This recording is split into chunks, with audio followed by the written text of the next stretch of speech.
সাদ ইবনে মুআজ রাদিয়াল্লাহু তাআলা আনহু প্রত্যেকদিন আমার নবীর পিছনে ইশারে জামাত পড়তেন। সুবহানাল্লাহ, আর জোরে সুবহানাল্লাহ। প্রতিদিন ইশারের জামাত আমার নবীজির পিছনে পড়তেন। এখানে অনেক তথ্য আপনারা নিয়ে যেতে পারবেন। বন্ধু, আমি এসেছি আপনাদেরকে শেখানোর জন্য। প্রতিদিন তিনি ইশারের নামাজ আমার নবীজির পিছনে তিনি জামাত পড়তেন। তার কি সৌভাগ্য, তার কি কপাল! আলহামদুলিল্লাহ বলেন না? আলহামদুলিল্লাহ। বন্ধু, ও বন্ধু, নেত্রকোনা কলমা কান্দার মানুষ, কেমন করে তোমাদেরকে বোঝাবো বন্ধু? মনটা দিয়ে শোনো। আগামী বছর বাঁচলে হয়তো দেখা হবে, নয়তো নয়। এর ফাঁকে অনেকেই পৃথিবী ছেড়ে উড়াল দিবে, ঠিক কিনা বলে? বন্ধু, হৃদয়টাকে নরম করো, শক্ত করো না। তোমরা তুরস্কের দিকে নজর দিয়ে দেখো, সিরিয়ার দিকে নজর দিয়ে দেখো। বাংলাদেশ থেকে যখন উদ্ধার কর্মীরা যখন বন্ধু তুরস্কে কদম দিল, আমি নিজেই শুনেছি, প্রেস ব্রিফিং করেছেন বাংলাদেশের সেনারা বলেছে কেমন করে উদ্ধার কাজ আমরা অব্যাহত রাখবো। এত বেশি লাশের দুর্গন্ধ, দুর্গন্ধে স্থির থাকা যায় না, দাঁড়ানো থাকা যায় না। কেমন করে গো লাশ উদ্ধার করবো? বন্ধু, নাকি মুসলমান না হিন্দু? সিরিয়ার তারা হিন্দু না মুসলমান? এই জন্য বলছি বন্ধু, মুসলমান যেহেতু হয়েছ, পরিপূর্ণ হও। অর্ধেক মুসলমান, অর্ধেক মুনাফিক, অর্ধেক বেঈমানি কালচার, ইহুদি নাসারার কালচার। এই মুসলমানিত্ব দিয়ে না পাবে দুনিয়ার শান্তি, না পাবে পরকালে মুক্তি। তোমরা জানো না, মুনাফিক যখন কবরে যাবে অর্ধেক মুসলমান, এই জায়গায় মুসলমান, একটু জায়গায় আবার মুনাফিক, আরেকটা জায়গায় বেঈমান কাফেরের সংস্পর্শে, ঠিক কিনা বলে? বন্ধুরে আমার, কবরে যাইতে দেরি হাদিস শরীফের মধ্যে এসেছে আল্লাহ রাব্বুল আলামিন মাটিকে এমন ভাবে অর্ডার করবে, চাপ দাও। চাপ দিতে দেরি এইভাবে একটা হাতের হাড্ডি আর একটা হাড্ডির মধ্যে ঢুকে যাবে। কত কষ্ট, কত দুঃখ, কত যন্ত্রণা। ও বন্ধু, আল্লাহ বলেছে বান্দারে সচেতন হও, আলেমদের সাথে সম্পর্ক গড়ো, তাদের সংস্পর্শে থাকো। হক্কানি আলেম হতে হবে। ৭৩ দলের মধ্যে ৭২টা জাহান্নামী, একটা হবে মাত্র জান্নাতি।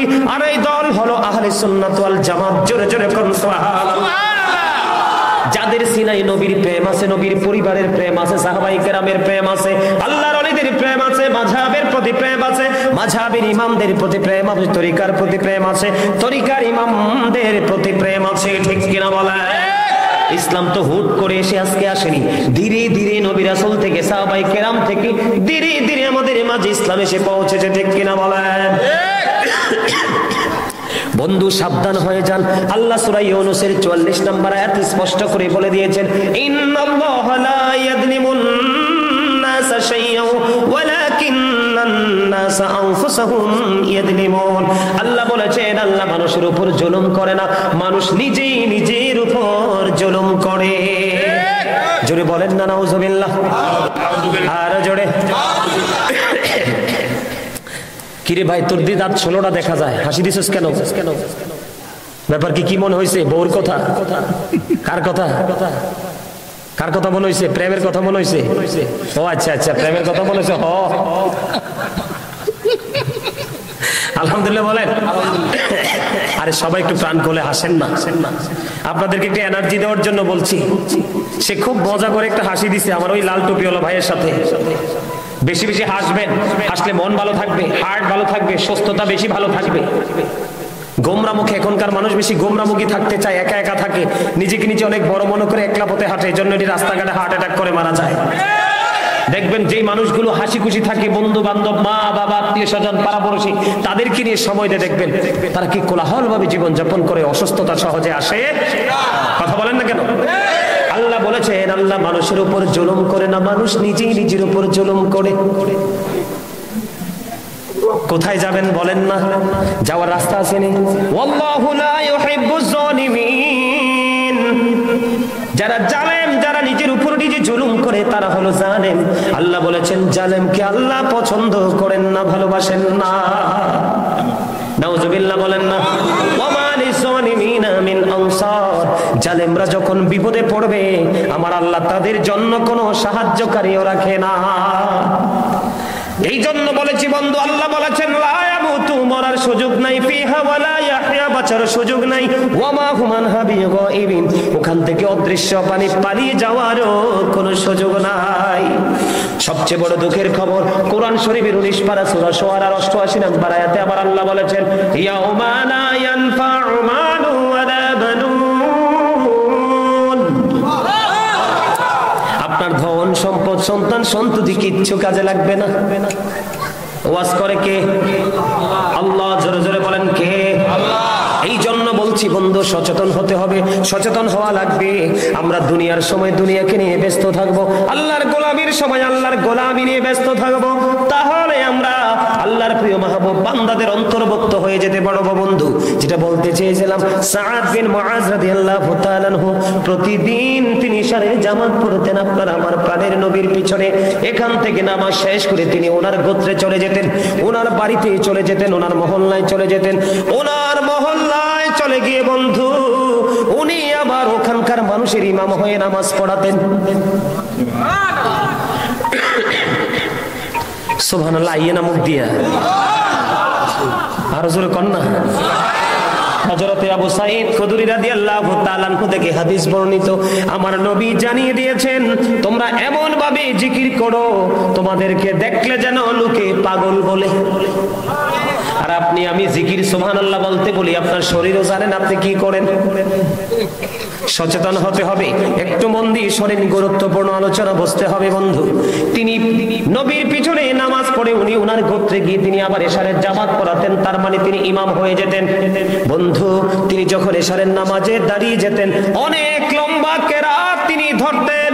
ওনার একদম লম্বা কেরাত পড়তে পড়তে পড়তে পড়তে একদিন এক খেজুর বাগানের মালিক ওনার খেজুর বাগানের পানি দেওয়ার সময় চলে যায়। উনি লম্বা কেরাত পড়ার কারণে একদিন তিনি জামাতে নামাজ পড়লেন না। নামাজ জামাতে না পড়ে ওই সাআদ বিন মুআজ রাদিয়াল্লাহু তাআলা হলো এশারের জামাতের ইমাম। কিন্তু খেজুর বাগানের মালিক ওনার পিছনে নামাজ পড়লেন না, জামাত পড়লেন না, ইক্তেদা করলেন না। ইক্তেদা না করে তিনি একা একা নামাজ পড়ে বন্ধু তিনি খেজুর বাগানে পানি দিতে চলে গেলেন। এবার আমার নবীর কাছে খবর চলে গেল। আমার নবীর কাছে খবর চলে যাওয়ার পরে এবার মুআজ বিন মুআজ রাদিয়াল্লাহু তাআলা আনহুকে আমার নবী ডাক দিয়ে বললেন, হে মুআজ, সাআদ বিন মুআজকে ডাক দিয়ে বললেন, তুমি কি বিপর্যয় সৃষ্টিকারী? ইয়া রাসূলুল্লাহ, কেন গো? আমি কেন বিপর্যয় সৃষ্টিকারী, ফিতনা সৃষ্টিকারী হব? আমার নবী বললেন, তুমি কেন ইশারের জামাতে লম্বা কেরাত ধরো? কারণ তোমাকে মনে রাখতে হবে, তুমি যখন বড় কোন জামাতের ইমাম হয়ে যাবে, তোমার এখানে অসুস্থ মানুষ থাকতে পারে। কথা বলেন না কেন? হাজত থাকতে পারে, কোন মানুষের তারা থাকতে পারে। এই জন্য যখন তুমি লম্বা জামাত পড়াবে, লম্বা জামাতে ছোট্ট ছোট্ট কেরাত দিয়ে তুমি নামাজ পড়াবে, একাকি যখন নামাজ পড়বে তুমি তোমার মন মতো করে লম্বা কেরাত দিয়ে নামাজ পড়বে। বলে হুজুর, আমার নবী ইমাম সাহেবকে কেন শাসন করলেন? কারণ আমার নবী বাস্তবতাকে প্রাধান্য দিয়েছেন, বাস্তবতাকে অস্বীকার করেননি। যেমন আজকে আমরা যারা বক্তা এসেছে, আমাদেরকে ইনভাইট করা হয়েছে বন্ধু, আমরা কিন্তু বাস্তবতাকে অস্বীকার করতে পারবো? বাস্তবতাকে অস্বীকার করতে পারবো না। আপনাদের যে ঘুমাইতে হবে শারীরিক সুস্থতার জন্য, এটা আমাদেরকে মাথায় রেখে ওয়াজ করতে হবে। আবার সকালবেলা ঘুমে থেকে উঠে ফজর পড়তে হবে, সেই কথাও আমাদের মাথায় রাখতে হবে।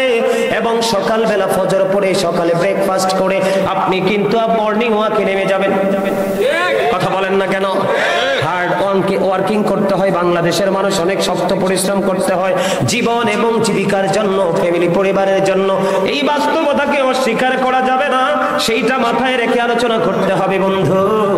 ওই দেখেন, আমার দিকে তাকান, আমার নবী ডাক দিয়ে বললেন, আমার নবী ডাক দিয়ে বললেন, ইমানদারের প্রত্যেকটা কাজ বন্ধু ইবাদত।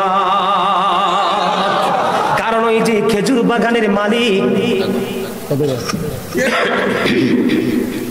ওই যে খেজুর বাগানের মালিক, তিনি যে খেজুর বাগানে নামাজ একাকি পড়ে নামাজ খেজুর বাগানে পানি দিতে চলে গেলেন।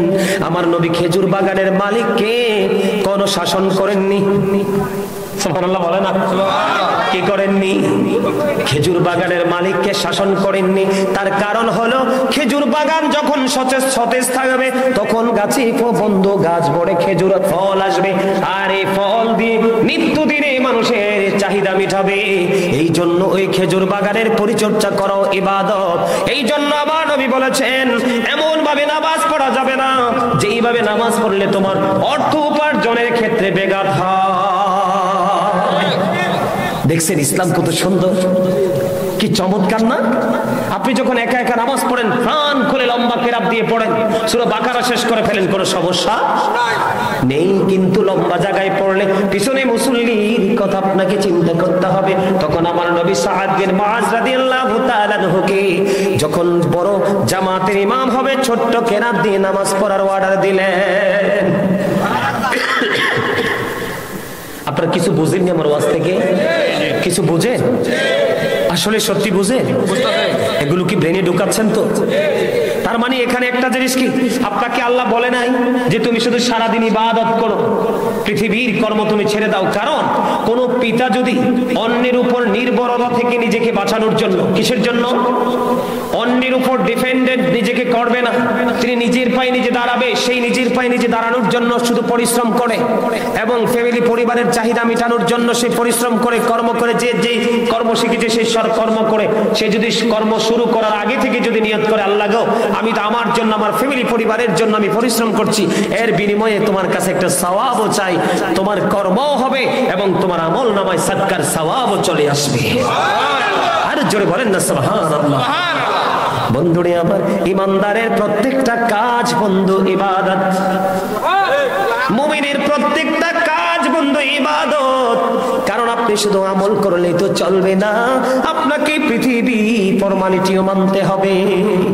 জোরে জোরে বলেন ঠিক না বেঠি? বন্ধুরে আমার, আমি নবীর আদর্শ, নবীর শিক্ষাটাকে আমাদেরকে দিয়েছেন, সেই শিক্ষা আমি আপনাদেরকে দিব। এই জন্য আহলে সুন্নাত ওয়াল জামাতের অন্তর্ভুক্ত উলামায়ে কেরাম বেশি বেশি করে নবীর প্রেমের কথা বলে। কারণ নবীর প্রেম নাই তো ঈমান নাই। নবীকে ভালোবাসা ফরজ, কি? নবীর আদর্শ মানা কি? ফরজ।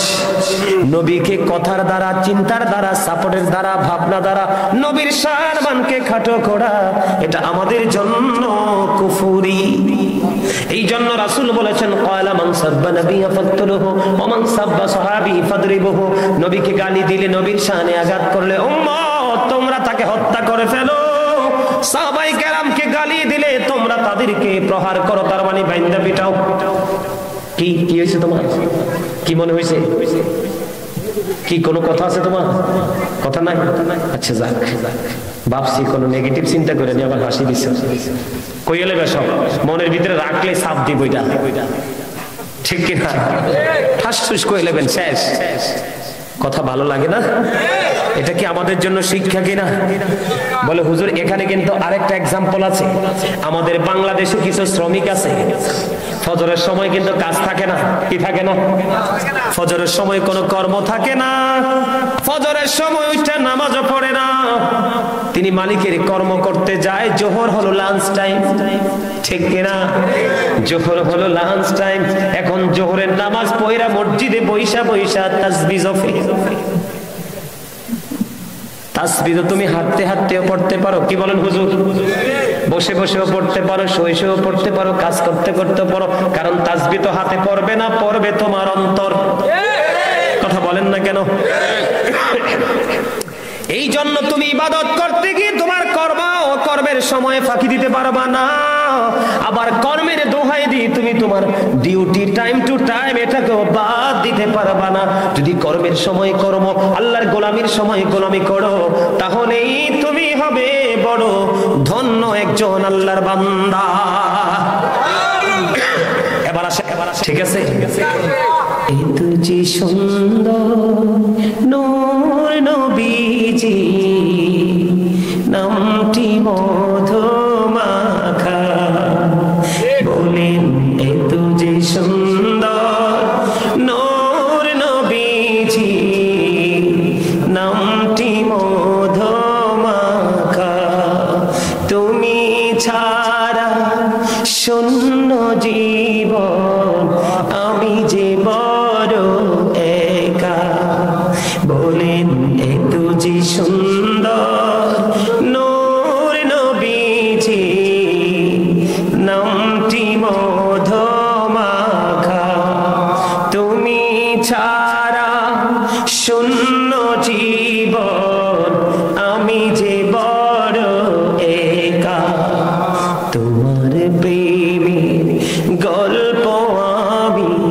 শুনেছি জীবন ভর, তাই তো আমার মনের ঘরে বইছে প্রেমের ঝড়। বলেন তোমার প্রেমের গল্প আমি শুনেছি জীবন ভর, তাই তো আমার মনের ঘরে বইছে প্রেমের ঝড়। পথ চেয়ে আছি আমি কবে দিবা দেখা, এত যে সুন্দর নূর নবীজি নামটি মধুমাখা। বলেন পাগল পারা মনটা আমার কাঁদিনি ঝুমরাতে, এই দুনিয়া পাই যদি গো পাবো হাসরেতে। নেই তো কোনো ভাবনা রাসূল তুমি যাহার সখা,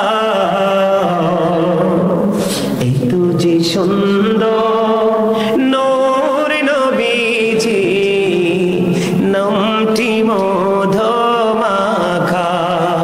প্রেমিক ছিলেন হাবশীর বেলাল, চেহারা তার কালো, হৃদয়ে জোড়ে ছিল গো রাসূল তোমার প্রেমের আলো। বলেন প্রেমিক ছিলেন হাবশীর বেলাল, চেহারা তার কালো, হৃদয়ে জোড়ে ছিল গো রাসূল তোমার প্রেমের আলো। নবীর প্রেমের ইতিহাসে এই নামটি আছে লেখা, এত যে সুন্দর নূর নবীজি নামটি মধুমাখা। মারহাবা বলেন। গলাটা তো ভালো নাই, আজকে 15 দিন কাশতেছি। এই কাশতে কাশতে কাশতে কাশতে জ্বরটা নামছে। জ্বরটা মনে হয় যে আমার এই বডিটার একটা খালি মাঠ পাইছে, ওষুধ খাইলে এটা আউট হয়ে যায়। নির্দিষ্ট সময়ের পরে আবার এটা দৌড়ে আসে। আমি কই মাঠ যত খালি পাইছো দৌড়াও। আর আল্লাহ আমার যেতক্ষণ চালাই চলি। আর পাবলিকও জানেন মাহফিল গুলোতে 1 বছর 6 মাস আগে থেকে সেটিং করা, বড় বড় প্রোগ্রাম, কত হাজার কৌশল করেও কিন্তু করতে পারি না। যেমন এই লোক আজকে যদি কইতাম আইতাম না, হ্যাঁ যে কি যে করতো মানে বলার কোনো ভাষা নাই। তবে অসুস্থ শরীর নিয়ে আলোচনা করছি, আপনাদের উপস্থিতি আপনাদের মনোযোগে আমি মুগ্ধ হয়েছি। আমি অন্তর থেকে আল্লাহর কাছে দোয়া করব এই এই এই কলমাকান্দা এই এরিয়া যেন আল্লাহ রাসূলের প্রেমের এক বাগান হিসাবে রূপ নেয়। আর জোরে বলেন আমিন। আরেকটা ওয়াজ করতাম নিকুদ্দুর করতাম, আচ্ছা আরেকটা ওয়াজ করতাম আমরা দিকে করতাম না একটু। এখন না আমার একটা তথ্য আগে ছিল কি, আপনারা যারা আমার অনলাইন আলোচনা শুনেন দেখবেন একটা বিষয়ের উপর লম্বা করে কথা বলা। এখন কি একটা সিস্টেম হচ্ছে কি জানেন, টপিকস আকারে আলোচনা করা। কারণ আমাদের সমস্যা তো শেষ নাই, আমাদের সমস্যার কি শেষ নাই। আজকে এখানে আসছি, আগামীকালকে কি আবার আসবো? এই জন্য আমার পার্সোনালি একটা মানে মিশন থাকে, একটা টার্গেট থাকে, আমি অনেকগুলো তথ্য দিব আমি আমার শ্রোতাদেরকে। তবে শ্রোতাদের তো নেওয়ার অভ্যাস আছে কিনা সেটাও আমাকে দেখতে হবে। সমর্থ উপস্থিতি, বর্তমানে আমরা যারাই নামাজ পড়ি, জুমাতে পড়ি আর পাঞ্জেগানা পড়ি আর একাকে পড়ি বা জামাতে পড়ি, যেখানেই পড়ি, এখনো কিন্তু আমাদের সবচেয়ে বড় একটা এফেক্টেড একটা জায়গা, সেই জায়গাটা হলো পোশাকের জায়গাটা। কোন জায়গাটা? পোশাকের জায়গাটা। যেমন এই যে আমার স্বাস্থ্য ভাই কিন্তু আমারে খুব ভালোবাসে, আমি বুঝতে পারছি, মনটা দিয়ে ওয়াজ শুনতেছে হাসি খুশি ভাবে, কিন্তু সে যে পোশাকটা পরছে সেটা তো কোরআন হাদিসের দৃষ্টিকোণ থেকে 100% নাজায়েজ। এর মতো অসংখ্য ছেলে, এই যে অসংখ্য ছেলেদের পরনে জিন্স প্যান্ট আছে না নাই? এটা কি নাভির উপরে থাকে নাকি নিচে? নিচে। হাজার চেষ্টা করলেও কি উপরে উঠবে না? কেন উঠবে না? কারণ এটা জন্মই হয়েছে ছোট্ট হয়ে। কি হয়ে? সূরা আরাফের 26 নম্বর আয়াত, সূরা আরাফের 26 নম্বর আয়াতে আল্লাহ রাব্বুল আলামিন ওয়াজ করতেছেন, আদম সন্তানের জন্য আল্লাহ রাব্বুল আলামিন পোশাক দিয়েছেন, যেই পোশাক আদম সন্তানের লজ্জাস্থানকে ঢেকে রাখবে, যা তার সৌন্দর্য বৃদ্ধি করবে, বাড়িয়ে দিবে। জোরে কোন সুবহানাল্লাহ। তবে এই সূরা আরাফের লাস্ট এই 26 নম্বর আয়াতের শেষের দিকে আল্লাহ বলেছেন, লিবাসুত তাকওয়া যালিকা খায়র। আল্লাহর কাছে সবচেয়ে উত্তম পোশাক হলো তাকওয়ার পোশাক। ছোট্ট করে বলছি, আপনারা কেউ রাগ হইয়েন না। কিসের পোশাক? তাকওয়ার পোশাক। পুরুষদের পর্দা, এটা হলো পুরুষদের পর্দা। উপর দিয়ে থাকবে নাভি বরাবর। কি বরাবর? উপর দিয়ে থাকবে নাভি বরাবর অথবা নাভির উপরে, আর নিচের দিক দিয়ে থাকবে টাকনুর উপরে। এটা হচ্ছে পুরুষদের জন্য এই পোশাকটা ফরজ। এখন আমাদের পোশাক উপর দিয়েও নাভির নিচে, নিচে দিয়েও নাভির নিচে। এখন কি পোশাক কিটা হালাল রয়েছে নি? আর কথা বলেন, শরীয়ত সম্মত রয়েছে? আমার রাসূল বলেছেন, কিয়ামতের দিনে আল্লাহ রাব্বুল আলামিন ওই ব্যক্তিটাকে ক্ষমা করবে না, তার উপর কোনো দয়া কোনো মায়া তাকে করবে না, তার কারণ যে অহংকার করে করে ঠাকুর নিচে ঝুলিয়ে ঝুলিয়ে পোশাক পরেছে। আপনারা দেখবেন যেই ছেলেটা জিন্স প্যান্ট পরে নামাজ পড়তে যায়, বিশেষ করে জিন্স প্যান্ট, একটা মসজিদে তো অনেকগুলো কাতার হয়, হয় না? দেখবেন ছেলেটা যখন রুকুতে যাবে তার পোশাকটা একটু টান টান অবস্থা থাকবে। রুকুতে গেলে কিন্তু এখনকার ছেলেরা তো ছোট ছোট জামা পরে, পাঞ্জাবি তো পরে না। হিন্দুরা পূজার যায় জামা পইরা, পাঞ্জাবি পইরা মসজিদে যায়, টি শার্ট পইরা। যখন ছেলেটা রুকুতে যাবে তখন তার পোশাকটা কি হয়ে যাবে? টান টান হয়ে যাবে। তখন পিছনের দিক থেকে আরেকজন তার লজ্জাস্থানটা দেখতে পাবে।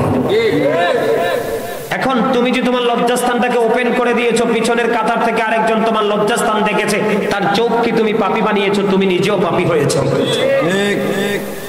কথা কি বুঝেন না মা? কারণ কোনোভাবেই টাকনুর নিচে পোশাক, লুঙ্গি বলেন, প্যান্ট বলেন, পায়জামা বলেন, ট্রাউজার বলেন, যাই বলেন, কোনোভাবেই নাভির নিচে পরা যাবে। নাভি বরাবর অথবা নাভির উপরে রাখবেন, নাভির নিচে পরা যাবে না। কারণ যদি নাভির নিচে পড়েন তাহলে শরীয়তের সীমা লঙ্ঘন হবে। আমার নবী মসজিদে অবস্থান করতেছেন, হঠাৎ করে এক ব্যক্তি এসে নামাজের নিয়ত বেঁধে ফেললেন। আমার নবী দেখলেন তার পোশাকটা টাকনুর নিচে, নবী বললেন, তুমি ওযু করে আসো। তিনি ওযু করতে গেলেন, ওযু শেষ করে এসে তিনি আবার নামাজের নিয়ত বাঁধলেন, কিন্তু পোশাক উপরে উঠায়নি। আমার নবী বললেন, তুমি ওযু করে আসো। তিনি আবার ওযু করতে গেলেন। আমার নবী দ্বিতীয়বার ওযু করার পরে তৃতীয়বারে তিনি আবার ওযু করে এসে আবার নামাজের নিয়ত বাঁধলেন। আমার নবী বললেন, তুমি ওযু করে আসো। আরেকজন প্রশ্ন করলো, ইয়া রাসূলুল্লাহ, ইয়া হাবিবাল্লাহ, নবী গো, ও প্রাণের নবী, বারবার কেন বলছেন নবী ওযু করার জন্য, কেন, সমস্যা কি? এবার আমার নবী একটা ডাক দিয়ে বলল, তার কারণ হলো রে, তার কারণ হলো তার পোশাকটা টাকনুর নিচে চলে গেছে, শরীয়তের সীমা লঙ্ঘন করেছে। কারণ নামাজের জন্য পোশাকের একটা নির্দিষ্ট সীমারেখা আছে। এই জন্য হাত জোর করে বলবো, যুবক, বেঈমান কাফেরদেরকে ফলো করো না। আমার আল্লাহ বলেছেন, বেঈমান কাফের মুশরিকরা ইমানদারদের প্রকাশ্য শত্রু। কথা বলেন না কেন? আজকে আমি বলে যাই তোমাদেরকে, টকটকে লাল, একবারে লাল রঙের জামা পরো না কখনো। শার্ট হোক, গেঞ্জি হোক, পাঞ্জাবি হোক, একবারে টকটকে চুমা লাল কোনো জামা পরো না। আমার নবীকে একজন এক ব্যক্তি দুইবার সালাম দিয়েছেন, আমার নবী একটা বারও তার সালামের জবাব দেয়নি। কারণ সালামের জবাব দেওয়া, সালাম দেওয়া সুন্নত, জবাব দেওয়া ওয়াজিব, বাধ্যতামূলক, ঠিক কিনা? আমার নবী তার সালামের জবাব দিল না। রহস্য কি? বলে, হুজুর, কেন নবী স্যার সালামের জবাব দিল না? কারণ তার পরনে ছিল একবারে টকটকে লাল জামা। নাউজুবিল্লাহ বলেন না কেন? একবারে স্বর্ণের আংটি পড়তে পারবা না, গলায় চেইন দিতে পারবা না, লাল জামা পড়তে পারবে না, মা বোনেরা পড়তে পারবে। এটা তাদের জন্য জায়েজ, পুরুষের জন্য জায়েজ নয়। তাহলে এখান থেকে কি বোঝা যায়? এই পোশাক কি পরবেন না ছাড়বেন? কার জন্য বলেন? আপনি নিচে দিয়ে হয়তো বইটা উপরে উঠাইতে পারবেন, আমি মেনে নিলাম, এই যে ওর মতো, কিন্তু উপর দিয়েও পড়বেন কেমনে? উঠান যায়নি, উপরে উঠাইতে পারবে? হাজার চেষ্টা করলে উঠাইতে পারবেন না। কারণ বেঈমান কাফেররা এটা আবিষ্কারই করেছে মুসলমানকে ধ্বংস করার জন্য। আল্লাহ পোশাক দিয়েছে লজ্জাস্থান ঢাকার জন্য, আর বেঈমানেরা এমন ভাবে পোশাক তৈরি করছে লজ্জাস্থানকে ওপেন করে দিয়েছে। কথা বলেন না কেন?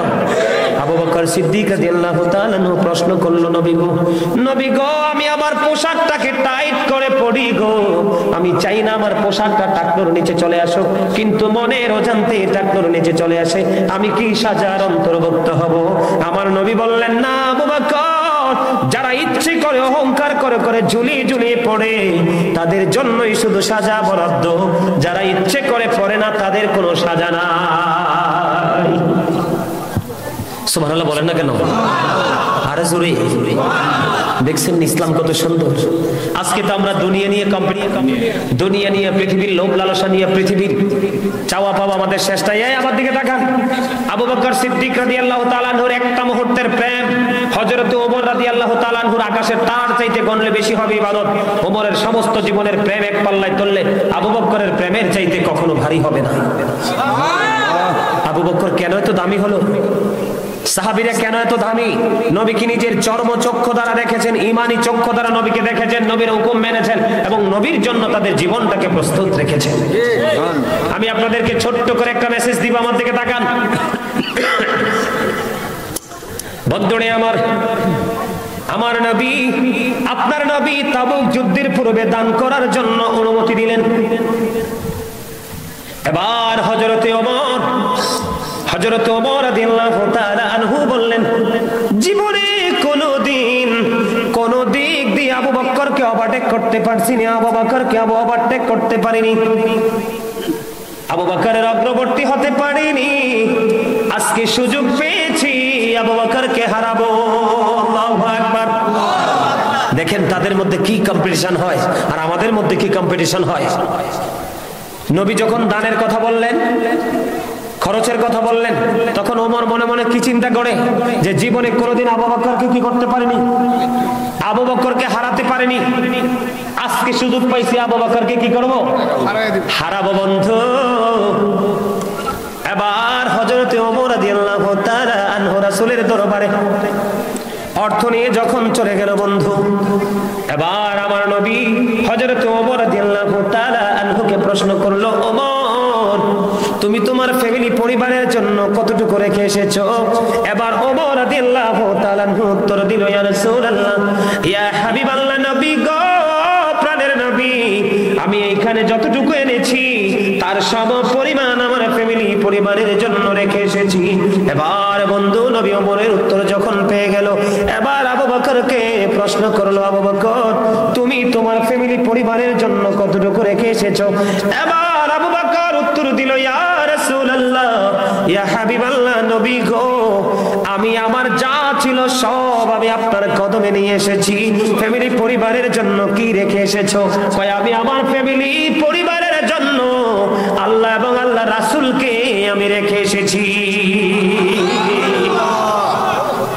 এবার ওমর ডাক দিয়ে বলো, ওমর ডেকে ডেকে বলে, জীবনে কোনোদিন আবু বকরের অগ্রবর্তী হতে পারলাম না এবং আজকে পর্যন্ত আবু বকরকে হারাতে পারলাম না। জোরে জোরে সুবহানাল্লাহ। বুঝতে পারছেন? তাদের মধ্যে ছিল কম্পিটিশন, প্রেমের কম্পিটিশন। কি প্রেম, ভালোবাসা, মায়া, মমতা, আল্লাহকে কিভাবে রাজি করবে, নবীকে কিভাবে সন্তুষ্ট করবে। কিন্তু আপনার আমার মাঝে হচ্ছে কম্পিটিশন, কে কার বদনাম বেশি করতে পারবো, ঠিক না বললেন? কে কারে কত ছোট করতে পারবো, কে কার সম্পত্তি নষ্ট করে আমি বড়লোক হতে পারবো। আমাদের এগুলো দিয়ে কি কোনোদিন সফলতা সম্ভব? কথা বলেন, কখনো সম্ভব? কোনোদিনও সফলতা সম্ভব নয়। সম্মানিত উপস্থিতি, আবু বকর সিদ্দিক রাদিয়াল্লাহু তাআলা আনহু আমার নবীকে কেমন ভালোবাসতো জানেন? আমার নবী একদিন প্রশ্ন করলেন, আজকে তোমাদের মাঝে কে আছো রোজা রেখেছো? আবু বকর হাত তুলেন, ইয়া রাসূলুল্লাহ, আমি রোজা রেখেছি। সুবহানাল্লাহ বলেন না? আমার নবী আবার প্রশ্ন করলো, তোমাদের মধ্যে কে আছো আজকে জানাজা অনুসরণ করেছো? এবারও আবু বকর হাত তুলে বলল, ইয়া রাসূলুল্লাহ, আমি আছি। সুবহানাল্লাহ। আমার নবী এবার তৃতীয়বার প্রশ্ন করলো, তোমাদের মধ্যে কে আছো রে মিসকিনকে খাবার খাইয়েছো? এবারও আবু বকর হাত তুলেছে, নবী গো, আমি আছি। আমার নবী আরেকবার প্রশ্ন করলো, ও বন্ধু, আমার নবী আরেকবার বন্ধু প্রশ্ন করলো, একটা একটা করে 4টা প্রশ্ন করলেন। জোরে জোরে আল্লাহু আকবার। কি একবার কি বলেছেন, রমজান রোজা রেখেছো কে? আবু বকর। ও বন্ধু, জানাজায় কে অনুসরণ করেছো? আবু বকর। মিসকিনকে কে বন্ধু খাবার খাইয়েছো? সেটাও আবু বকর। অসুস্থের সেবা কে করেছি? এবার হাত তুলেছেন হযরত আবু বকর। আমার নবী বলেছেন, চারটা গুণ যার মধ্যে আছে সেই যাবে জান্নাতে। বন্ধু, তাদের জন্য জান্নাত অপেক্ষা করতেছে। আমরা এমন পাপী রে, আমার মনে হয় জান্নাতে যাওয়া তো থাক দূরের কথা, জান্নাতের ঘ্রাণ 400 থেকে 500 বছরের দূর থেকে পাওয়া যায়। আমার মনে হয় বর্তমানের মুসলমানের এমন অবস্থা, জান্নাতের ঘ্রাণও নসিবে জুটবে না। আমল তো নাই, আল্লাহ ওয়ালা লোকেদের সাথে প্রেমও নাই। প্রেম আমরা করলে আরো কয় বেদাত, কথা কন না কেন? আরো কি কয়? আমরা যাও একটু তাদের সাথে প্রেম করতে চাই, কয় এটা বিদাত। যারা বিদাত কয় তাদের কাছে বিদাতের অভাব নাই, কিন্তু নিজের বেদাত চোখে দেখে না, ঠিক কিনা বলেন? যে নিজেরটা দেখে তারপর অন্যের দিকে নজর দেয়, সেই না হলো বুদ্ধিমান। আমাদের সমস্যার শেষ নাই তো। আল্লাহ রাসূল আমাদেরকে তাকান, আল্লাহ রাসূল বলেছেন, যেই ব্যক্তি কথা বলার সময় সব সময় সত্য কথা বলবে, আমি নবী তার জান্নাতের জিম্মা জামিন হয়ে যাব। যেই ব্যক্তি ওয়াদা করার পরে ওয়াদা যথাযথভাবে পালন করবে, আমি নবী তার জান্নাতের জামিন হয়ে যাব। যেই ব্যক্তি আমানত রাখার পরে আমানত যথাযথ করে ফেরত দিবে, ওই ব্যক্তির জান্নাতের জামিন আমি নবী হয়ে যাব। জোরে জোরে সুবহানাল্লাহ। আরেকটু মহব্বতে আমার দিকে তাকান। আমার নবী বলেছেন, যেই ব্যক্তি চলার সময়, রাস্তাঘাটে চলার সময় চোখটাকে নিচু করে রাখবে, আমার নবী বলেছেন সেই ব্যক্তির জান্নাতের জামিন আমি নবী হয়ে যাব। আর জোরে সুবহানাল্লাহ। কইতে কইতে ক্লান্ত হয়ে গেছে, একটু পরে তো ক্লান্তি দূর হয়ে যাবে, মোনাজাত হয়ে যাবে, সবাই সবার বাড়ি চলে যাবে। কার জানে শেষ দেখা, আজকের দেখা একটা মালিক জানে, ঠিক কিনা বলেন? জোরে। আল্লাহর হাবিব বলেছেন, যেই ব্যক্তি তার লজ্জাস্থানকে হেফাজত করতে পারবে, কি করতে পারবে?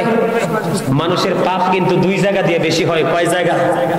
একটা হলো দুই সোয়ালের মধ্যখান, তার মানে মুখ, আর একটা হলো দুই ডানের মধ্যখান, তার মানে লজ্জাস্থান। আমার নবী বলেছে, যেই ব্যক্তি লজ্জাস্থানের দায়িত্ব নিতে পারবে, আমি নবী তার জান্নাতের দায়িত্ব নিয়ে নিব।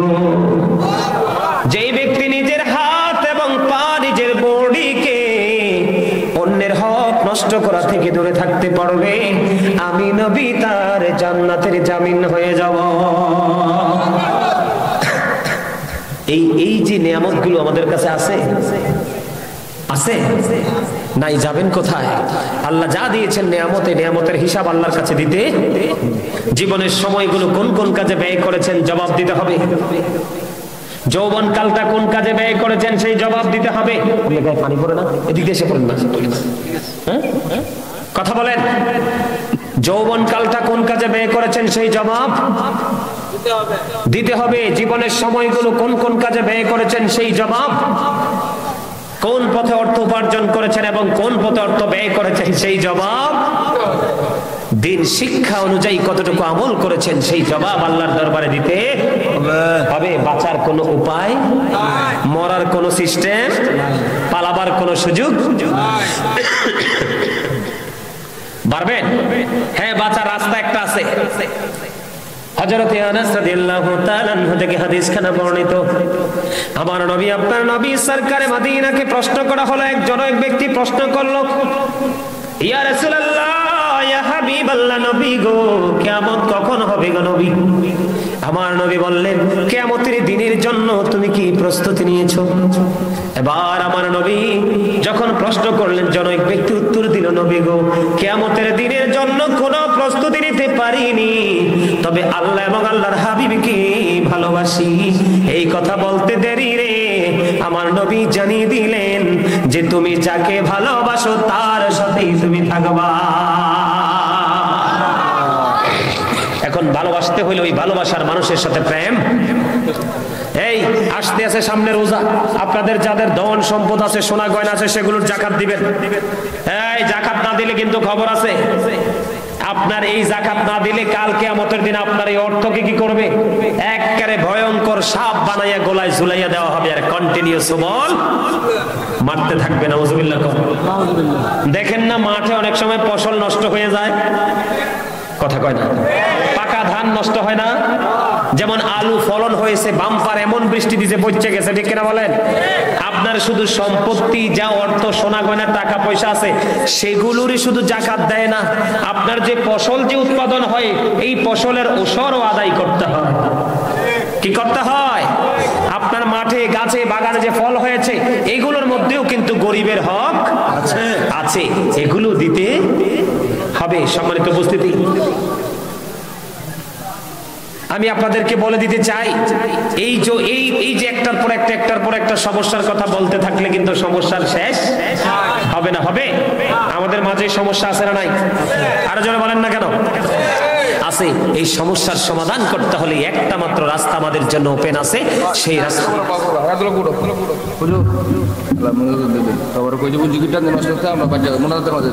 আচ্ছা ঠিক আছে, হেইয়া তো মুই বুঝতে আসছি, হেইয়া মুই বুঝতে আসছি।